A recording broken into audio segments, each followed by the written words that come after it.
Con mantel blanco, la escuela dominical de niños prepara la mesa del Señor.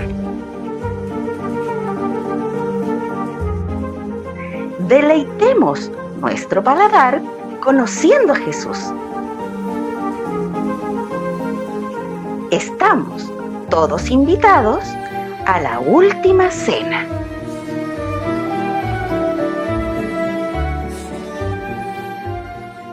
Mis queridos niños, ya estamos listos para seguir aprendiendo de la poderosa palabra de nuestro Dios. En este día vamos a conocer un hecho trascendente, muy importante, que marcó la historia del pueblo cristiano y también del cuerpo de Jesucristo, y que nuestro Dios nos pide que debemos recordar y anunciar en memoria de Él. Y para entender cuál es este hecho tan trascendente que nos pide Dios que debemos recordar, tenemos que ir a la palabra de Dios, que se encuentra en Lucas capítulo 22, desde el versículo 7 hasta el 23. Este pasaje que nos habla sobre un hecho muy importante que vivió Jesús con sus discípulos ocurrió de noche, y vamos a leer lo que nos dice el versículo 7. Llegó el día de los panes sin levadura, en el cual era necesario sacrificar el cordero de la Pascua. Esta celebración que nos habla la palabra de Dios es una fiesta que duraba 7 días, que es la fiesta de los panes sin levadura. Y el primer día de esta celebración se realizaba y se comía la Pascua. Y la Pascua era una fiesta en donde se recordaba el pacto que había hecho Jehová con el pueblo de Israel cuando el Padre había rescatado a su pueblo de la esclavitud y de la opresión de Egipto. Entonces Jehová le dice a sus hijos que debían recordarlo de forma perpetua, de generación en generación. Y esta Pascua consistía en sacrificar un cordero, un cabrito o una oveja que fuese un macho de 1 año, que no tuviese mancha ni defecto, que fuese intachable, que fuese perfecto, y que debían sacrificarlo en memoria de este gran muestra de amor que había tenido el Padre por sus hijos. Y esta celebración de la Pascua es lo que estaba celebrando Jesús con sus 12 discípulos. Jesús ordena a Pedro y a Juan que busquen el lugar indicado que Él les había dicho, en donde debía preparar la cena del Señor para poder comer la Pascua todos juntos. Y vamos a leer lo que dice el versículo 15-16, en donde habla Jesús. Y les dijo: «Cuánto he deseado comer con vosotros esta Pascua antes que padezca, porque os digo que no la comeré más, hasta que se cumpla en el reino de Dios». Jesús en este primer versículo está totalmente complacido, está deleitándose porque estaba junto a sus 12 discípulos amados, a quienes Él mismo había elegido y en donde estaban celebrando esta Pascua.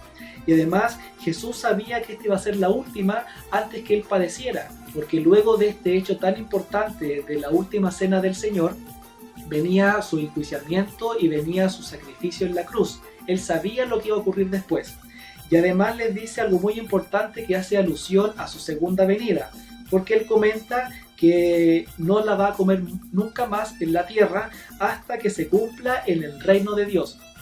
Porque Él estaba seguro que este va a ser la última Pascua que iba a comer con sus discípulos de forma terrenal, porque en su segunda venida iba a compartir la misma Pascua, esta gran celebración, pero de forma celestial, sabiendo de que la celebración que iba a ser en el reino de Dios iba a ser con todos sus santos vencedores. Y vamos a leer lo que nos dice el versículo 19. Y tomó el pan y dio gracias y lo partió y les dio diciendo: «Esto es mi cuerpo, que por vosotros es dado. Haced esto en memoria de mí». Luego de que comieron la Pascua, que era en memoria de la gran muestra de amor que había tenido Jehová con el pueblo de Israel, Jesús empieza a instaurar una nueva cena del Señor. Y Él, ¿qué hace? Tomó el pan y lo partió. Y este pan va a representar el cuerpo de Cristo, que fue quebrantado, que fue partido por nuestras transgresiones para darnos el perdón de pecados y poder darnos una nueva vida en Cristo. Además, este pan que está haciendo mención Jesús va a representar la vida eterna, que está contenida en el cuerpo de Jesucristo. Y además este pan va a representar la comunión que existe en el cuerpo de Cristo, que somos todos nosotros. O sea, este pan no solamente corresponde al cuerpo de Jesús, sino que también tiene una connotación de vida eterna y de la comunión de los santos. Y vamos a leer lo que dice el versículo 20. De igual manera, después que hubo cenado, tomó la copa diciendo: esta copa es el nuevo pacto en mi sangre, que por vosotros se derrama. Luego de que Jesús compartió el pan con sus discípulos, él tomó la copa y dijo que era el nuevo pacto en mi sangre. Esta copa que toma Jesús está siendo la sangre de Jesucristo. Nosotros ya hemos estudiado en otros estudios que la sangre de Cristo es la que nos da la remisión y el perdón de nuestros pecados. Es decir, en esta copa es la copa de bendición, es la copa que rebosa, porque en esta copa está contenida nuestra porción de Dios. En ella nosotros tenemos todas las bendiciones de Dios para nosotros. Tenemos el Padre, el Hijo, el Espíritu Santo, y todo lo que Dios nos quiera entregar están contenidas en esta copa de la bendición que nosotros debemos beber en recordatorio de su sacrificio. Y también nos dice la palabra de Dios que este es el nuevo pacto. Esta copa que Jesús bebió con sus discípulos está dando a entender que ya iba a quedar abolida totalmente el primer pacto que hizo Jehová con el pueblo de Israel, porque recordemos que en ese primer pacto se debía sacrificar un animal, es decir, ese animal era perfecto, pero no de una forma cabal, como lo era este segundo cordero, que era un cordero inmolado, un cordero perfecto, el cual nos iba a dar la redención y la vida eterna. O sea, este nuevo pacto tenía una certeza mucho más profunda y mucho más perpetua que el anterior.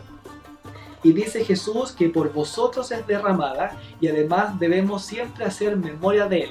Es decir, Jesús quiere que nosotros recordemos en esta celebración de la Santa Cena el sacrificio que Jesús hizo por todos sus hijos en la cruz del Calvario. Porque esta celebración de la Santa Cena no es para las personas que no han creído aún por la fe en su sacrificio perfecto, sino que esta celebración es especial, es solamente para nosotros que somos sus hijos. Porque esta celebración está contenida en la mesa del Señor, y en la mesa del Señor solamente pueden estar sentados aquellos que han sido lavados y redimidos con su sangre y que han creído en su sacrificio perfecto por nosotros. O sea, niños, nosotros debemos sentirnos totalmente privilegiados, complacidos y honrados de que esta fiesta está hecha en memoria de Cristo y nosotros somos participantes y somos invitados a la mesa de Jesucristo. ¿Y qué dice luego?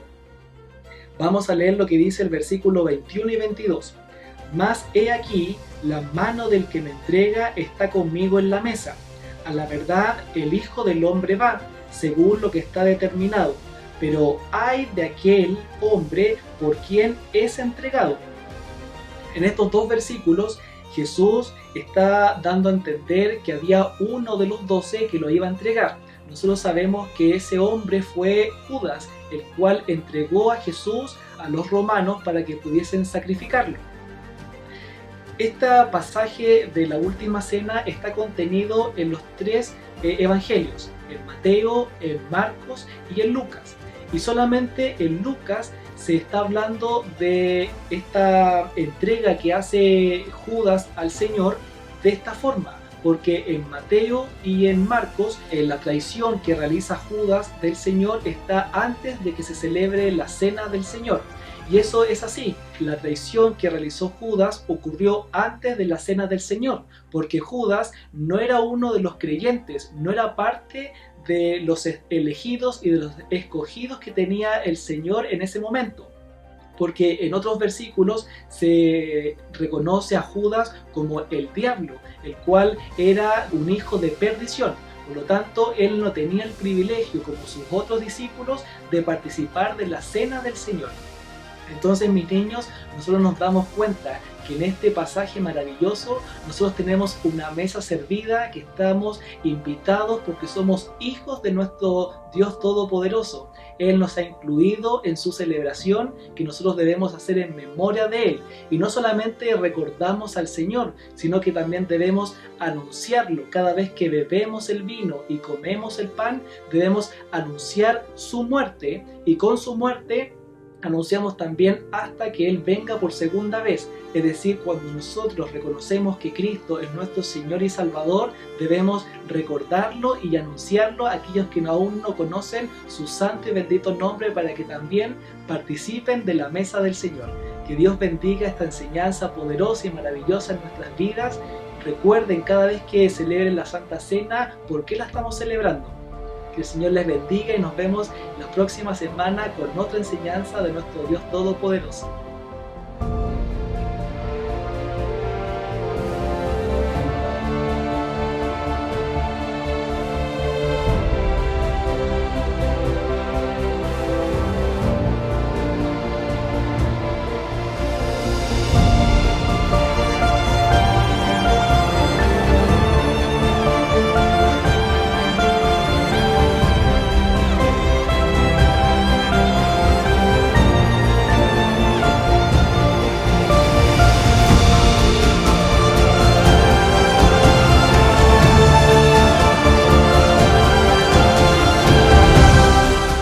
Promesa.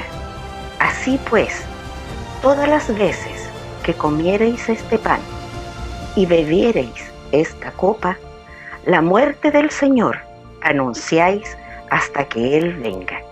Primera de Corintios 11:26.